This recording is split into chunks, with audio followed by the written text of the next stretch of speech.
அஸ்ஸலாமு அலைக்கும். Hi every one. ஒரு குட்டி விலாக் பார்க்கலாமா? நான் எங்கே கிளம்பிட்டேன் அப்படின்னு பார்த்தீங்கன்னா, நான் மட்டும் இல்லை, என் ஹஸ்பண்டும் சேர்ந்து தான். ஸோ நாங்கள் 2 பேரும் எங்கே கிளம்பிட்டோம் அப்படின்னு பார்த்தீங்கன்னா, ஸோ மறுநாள் வந்து பொண்ணு மாப்பிள்ளையை விருந்து வைக்கலான்னு சொல்லிட்டு கூப்பிட்ருக்கோம். ஸோ அவங்களுக்கு வந்து விருந்து முடிச்சுட்டு வெறுங்கையில் அனுப்பக்கூடாது அப்படிங்கிறதுனால அவங்க 2 பேருக்குமே ஒரு ட்ரெஸ் எடுக்கலாம் அப்படின்னு சொல்லிட்டு நானும் என் ஹஸ்பண்டும் வந்து மயாரும் வந்து கிளம்பிட்டோம்.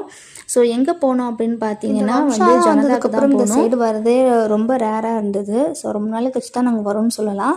ஸோ போயிட்டு வந்து என் தம்பி ஒய்ஃபுக்கு வந்து சாரீ எடுக்கலாம் அப்படின்னு சொல்லிட்டு நானும் வந்து பார்க்குறேன். ஆனால் எனக்கு எதுவுமே பிடிக்கவே இல்லை. ஸோ அப்புறம் கடைசியாக ஒரு ஃபைனலாக ஒரு மேட்சிங்காக அவனுக்கு வந்து ஒரு ஷர்ட் எடுக்கலான்னு பார்த்தேன். ஆனால் நான் எடுத்த சாரீக்கு ஒன்று கூட வந்து ஷர்ட்டு மேட்ச் ஆகலை.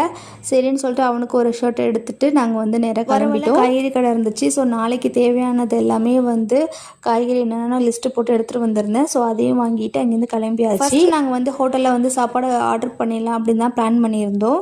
ஆனால் ஃபஸ்ட் டைம் வந்து தம்பி ஒய்ஃப் வந்து வீட்டுக்கு வர்றதுனால ஸோ நம்மளே சமைச்சு கொடுத்துடலாம் அப்படின்னு சொல்லிட்டு பிளான் எல்லாம் கடைசி நேரத்தில் மாற்றிட்டு பிளான் பண்ணி எல்லாமே வாங்கிட்டு ஸோ ஃபைனலாக வந்து வீட்டுக்கு வந்தாச்சு. மறுநாள் காலைல விலாக் எடுக்கலான்னு நினச்சேன். ஆனால் சுத்தமாக டைமே இல்லை.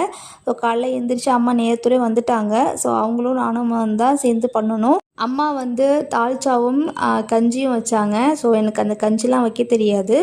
ஸோ அதனால் அவங்க அது மட்டும் பார்த்துக்கிட்டாங்க. மற்ற சிக்கன் ஃப்ரை பண்ணது, பிரியாணி பண்ணது எல்லாமே நான் தான். ஸோ தயிர் வெங்காயம்லாம் வந்து முன்னாடியே பண்ணி வச்சுட்டேன் அம்மா வரத்துக்கு முன்னாடியே. அன்றைக்கி வந்து சாப்பாடு ரொம்பவே சூப்பராக இருந்தது. அப்புறம் பொண்ணு வீட்லேருந்து எல்லாருமே வந்துட்டாங்க.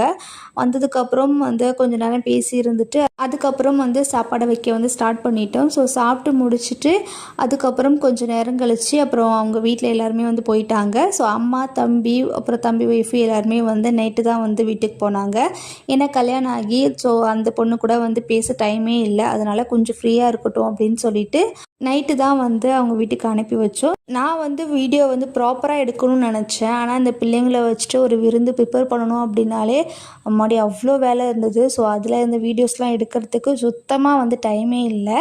அல்ஹம்துலில்லாஹ் எங்கள் டே ரொம்ப சூப்பராக போச்சு. இந்த விலாக் உங்களுக்கு பிடிச்சிருந்துச்சுன்னா மறக்காமல் லைக் பண்ணுங்கள், ஷேர் பண்ணுங்கள், மறக்காமல் சப்ஸ்கிரைப் பண்ணுங்கள். தேங்க்ஸ் ஃபார் வாட்சிங்.